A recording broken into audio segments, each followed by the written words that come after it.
Hello ladies and gents, and welcome back once again to another riveting episode of AndyManCam's Garage. Today we're going to be changing the stock handlebars of this Honda CB1000R for these wider, flatter, cooler and blacker bars from LSL, as well as a bunch of other gubbins that I'm going to be fitting at the same time to complete the change, including bar end mirrors, new bar ends, USB socket and a tasty set of heated grips from Daytona. Now I've had this Honda CB1000R for just over a month now. In that time I've done just over 3,000 miles and mostly I'm absolutely loving this bike. But one thing that's been bothering me since pretty much the first tour is that I've been getting some serious wrist pain on the right hand side. And I'm relatively sure that I figured out that is because the bars are just too narrow for me. I'm reaching inwards to the bars, I've got a weird angle on my hand, and the weirdness is obviously exacerbated by always having the throttle pinned, and I'm just getting weird pain. I'm old, these things are happening. But hopefully that problem's going to be taken away by fitting these bars, which are roughly the same sort of height as the stock bars, but they are considerably flatter in their rake back and also a good fair bit wider. The stock bars are about 710 millimeters. These ones are 805, so we're getting a fair width increase. That ought to keep her happy. But obviously while changing the bars, this means it's a great opportunity to fit the heated grips and all this other gubbins that I've got lined up and make this bike just that little bit more awesome. So first things first, I've got to get all of this stuff off so we can get the new stuff on. And I shall be performing this trick with my Wera Tool-Check Plus ratchet set. A lot of you have been asking about this thing and I think it's absolutely brilliant. So good, I bought it with my own money. If you want to get yourself one of these, check the links in the description below, which incidentally are affiliate links, so if you buy one of these I will get a tiny little kickback from Amazon. Helps to support the channel. You get yourself an amazing tool. Starting with the bar end here on the left side. Bar ends on these Hondas are held in by two little retainer clips, one here, one on the bottom. We just need to use a couple of little pokey tools to push them retainers in, and then the bar end weights come out. Nice and easy. Might as well take the grip all the way off while we're here.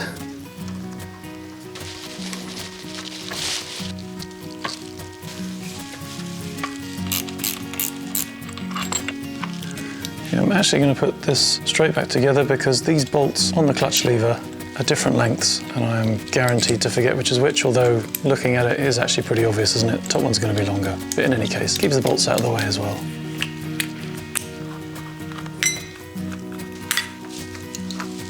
These bolts are the same size, but put them back, can't kick them across the garage floor. On this side, I actually managed to force and break the retainer clips, so that's why I didn't need to press them on this side.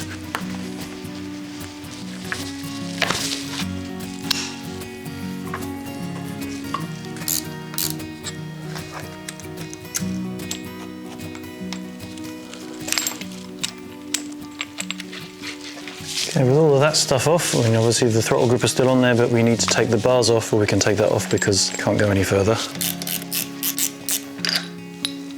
There we go, that's the bars off. Slide the throttle tube off, and that's the old stock silver bars. Silver bar, silver bar.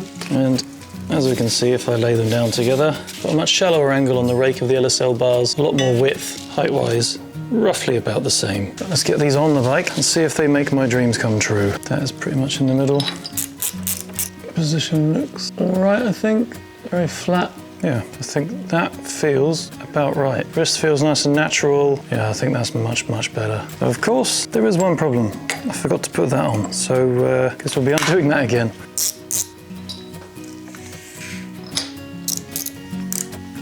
Right, this time. Obviously, before we go any further, very important test. Make sure everything is controlled. Right, to make sure we can go from lock to lock without the bars interfering with the tank. Lovely. Right, so that's them all nipped up. We are ready to get on with putting the rest of the stuff back on. I'm going to start over here with the brake master cylinder purely because I don't want it to keep hanging for too long and increase the chance of it leaking. So in terms of spacing, I'm going to be putting bar end mirrors on and I'm going to be mounting them directly onto the ends of the bars. So these are the spacers that go underneath the bar end mirrors to make them fit onto these handlebars. I'm going to put the spacer on first, then the throttle grip, and a little bit of space, and that then dictates where the brake master cylinder can go. Except now I realise I've made the glaring error of not putting the front cover on the throttle grip on before I put this on because the screws are in the way. Oh, I'm terrible at this. So, let's loosen this off again, shall we?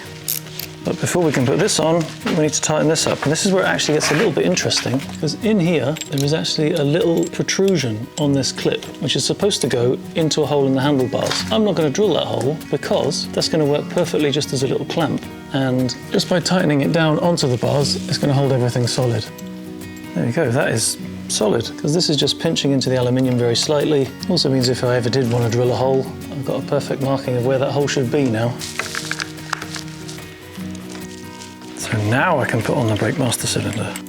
Okay, so that's that side, ignoring the grips for the time being. Back together. So for this side, we actually do need to finally delve into the heated grips box. This is a set of Daytona grips, just like everything else in this entire video, selected and bought by my good self. These cost me about 80 euros, and the thing I really like about them is that the button is actually integrated into the grip there. I'm just going to do a dry fitting. Mirror will be up to there.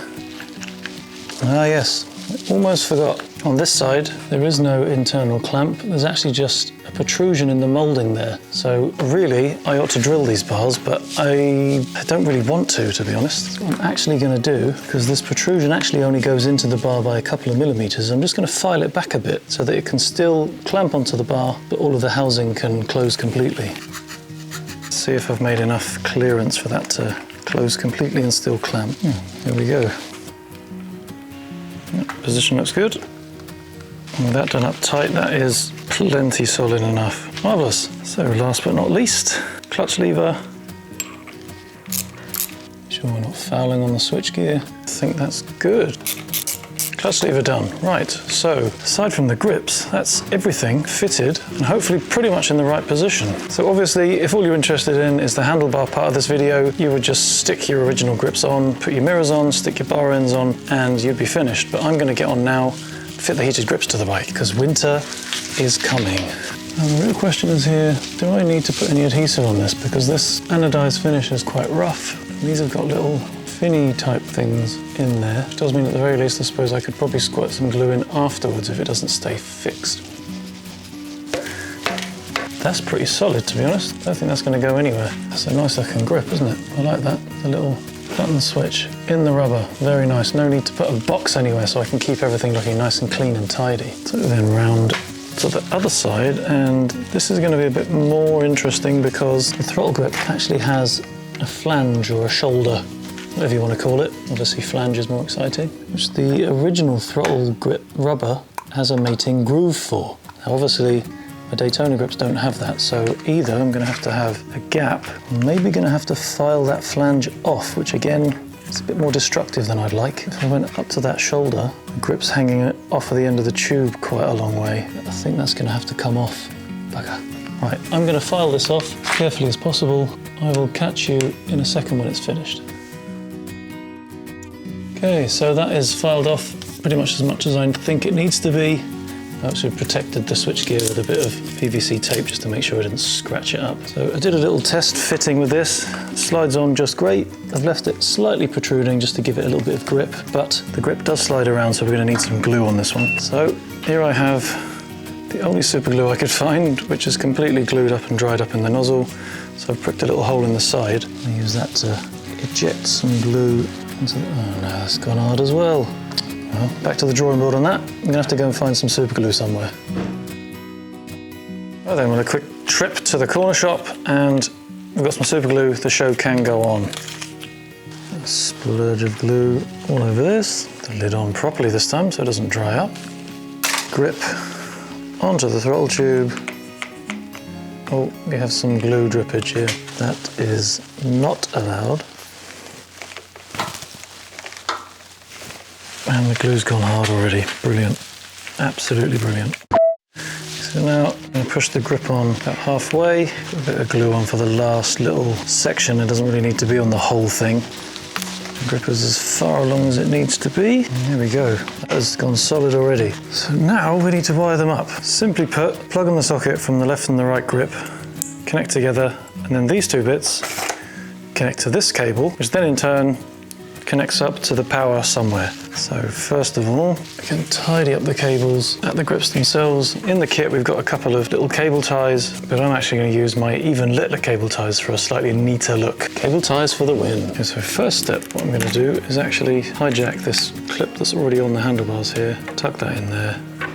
Bosh, like it grew there. Then to make it come a bit neater around the switch gear, I'm going to tuck it up behind that loom, smash a cable tie around it, pull it nice and snug. I'm going to kick the arse out of it because we don't want the cable tie to cut into the cable. Then I'm going to poke this through alongside all the other wiring.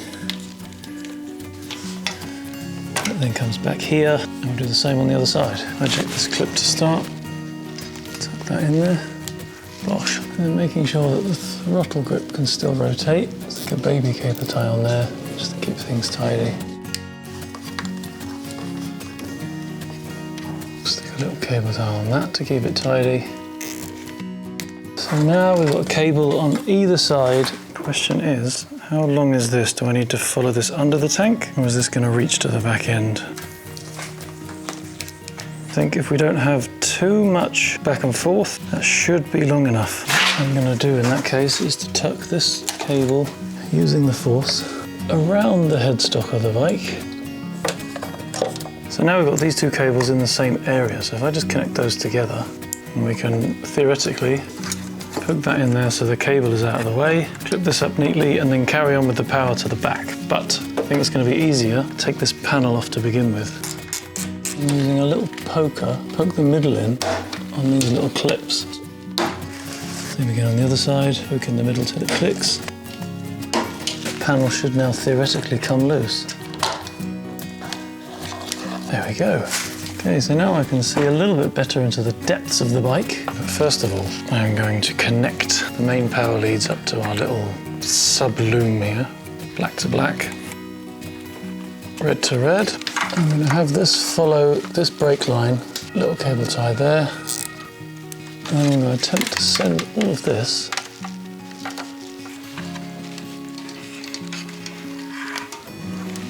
over to here. Marvellous.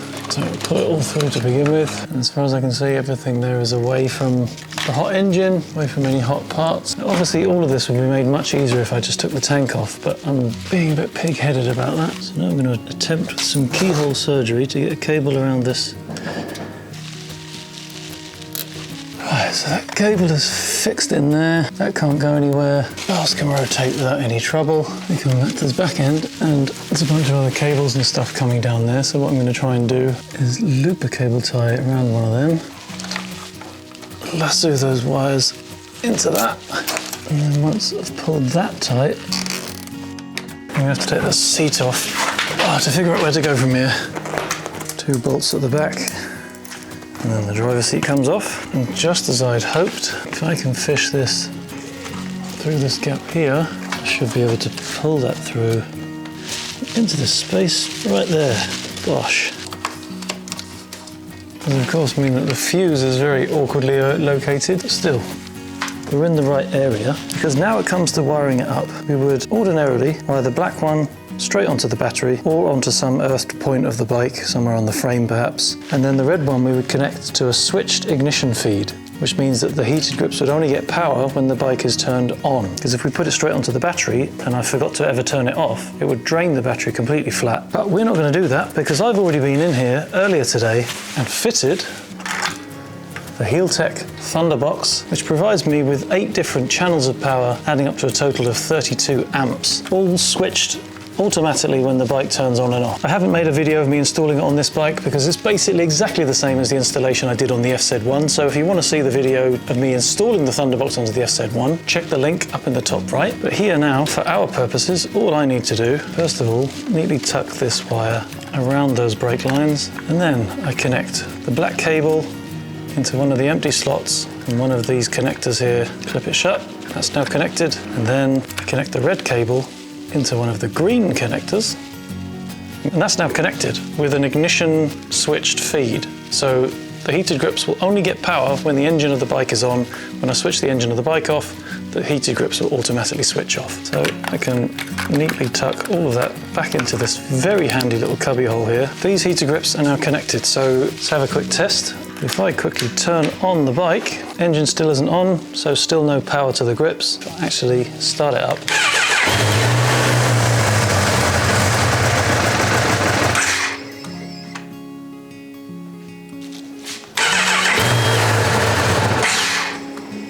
And I think I've run out of fuel.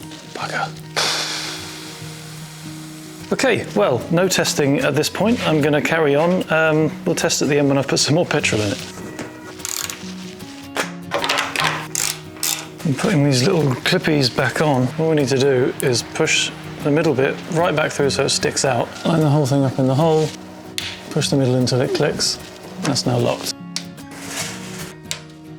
Okay, so that's the heated grips fitted. We can get back to the bars and get this all finished properly. Performing the rear viewing duties will be these high-side bar end mirrors. You might actually recognise them because these are the original mirrors that were on the Yamaha. They used to be black, they got a bit scuffed and busted, so I actually just rubbed them back to bare aluminium so that they can go with all the other bare aluminium stuff on the bike, and I think they look alright. €100 saved by recycling the old mirrors. Cash back. So these work by simply sticking on plastic spacer, and then the mirror goes on over that, but by Jove, if these bars aren't wide enough, that I can actually go for underslung fitting. Look at that, I can finally go full hipster. But these are obviously super simple. Mirror goes onto the handlebars, over the spacer, tighten the bolt, and the mirrors are fitted. Same on the other side, spacer on, mirror over the spacer.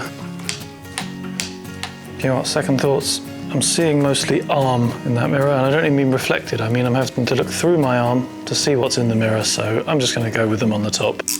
Yeah, that's much better. And that is that side on. This bike definitely looks a lot cooler with the bar end mirrors, no doubt about it. Same with the mirrors on. The last little bit of this job is the bar ends. These, once again, are the original FZ1 bar ends. I've just given them a bit of a sand down so they're nice and shiny, and they don't fit in the bars. Mother Hubbard. Luckily, because I never throw anything away, of the original smaller diameter rubbers here. So they just plug into the end of the bar, tighten them up, and the bolt makes the rubber expand. And just as if by magic, the bar end is fixed and solid. Not really sure how I feel about that with the glossy steel next to the slightly more matte brushed aluminium. They're also pretty big as well, but they'll do for now. Maybe I'll find something a bit better in the near future. Right then, well, I've put some fuel in the tank, I've got the bike running, and in terms of the bars themselves, definite improvement. The position of my wrists is far more natural now, and it feels more comfortable already. Obviously, I've just been on the bike for 10 to 15 minutes, but still, the difference feels good so far.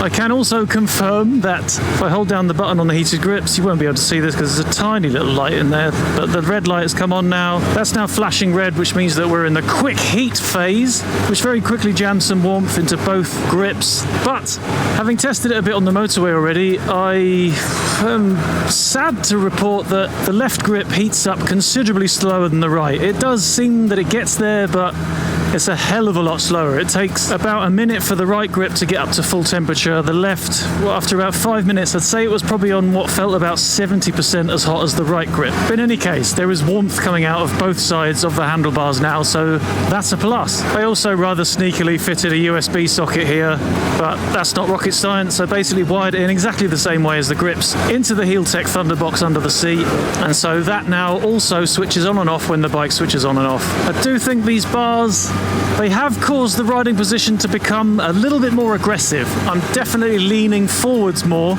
onto the bike. What was that? Made such a lovely noise. Tink! But again, on the little motorway stretch just there, turned out it was actually more comfortable, I think, because I was naturally leaning into the wind. Haven't noticed any pressure on my wrists yet, but I have got a weekend trip coming up in the Thüringer Wald, Thüringen Forest, in just 2 days, weather permitting, because the forecast looks quite tossy. 3 days on the bike with the likeable rider again. We'll see how it performs. But overall, definitely the position is far more pleasing. It looks and feels like it fits properly because my hands are now now the same width as my elbows, whereas before I was reaching in a bit to get to the grips. Obviously I've still got another roughly 10 millimeters of bar that I could potentially use, because I've got the bar end mirrors mounted directly onto the handlebars. But of course then I would potentially have to dig into behind the headlight here, loosen off some ties and things to try and free up a bit of extra space for the brake lines and clutch cables and things, because they are quite on their limit. I also, and this is obviously like so many things with motorbikes, purely based on opinion, feel like these bars look far better than the silver ones that were on there before. They just look heavier, they look meaner, and they give a bit of contrast to this area, because before it was just this whole bunch of silver here, whereas now we've got a bit of black in there, which makes everything look far more balanced, if you ask me. It also feels like heaving the bike around is, of course, purely because of how leverage works, a lot easier than it was before. I've got longer levers attached to the wheels, so I can much more easily put that counter steer into the front wheel. It's also quite confidence inspiring with the old U-turns as well. Definitely feels somehow like I'm better balanced and the whole thing responds a bit easier to my inputs. There's less wobbliness. It's amazing what difference a couple of extra inches will make. So there you go, that is a beautiful set of black anodized LSL X00 handlebars fitted to my Honda CB1000R. And I have to say, so far, in the very short term, I think it's made a very positive change to the bike. So big fat thumbs up there. Speaking of which, if you found this video interesting or enjoyable, or hopefully a bit of both, do give me a fat thumbs up. And if you've hated it, give me a thumbs down. If you're not already, get yourself subscribed to the channel so you don't miss out on any future videos, because there are more and more coming on this beautiful bike, and I wouldn't want you to miss a thing. Otherwise, thank you so very much for watching. Keep yours shiny, and I will see you out there. Ta-ra!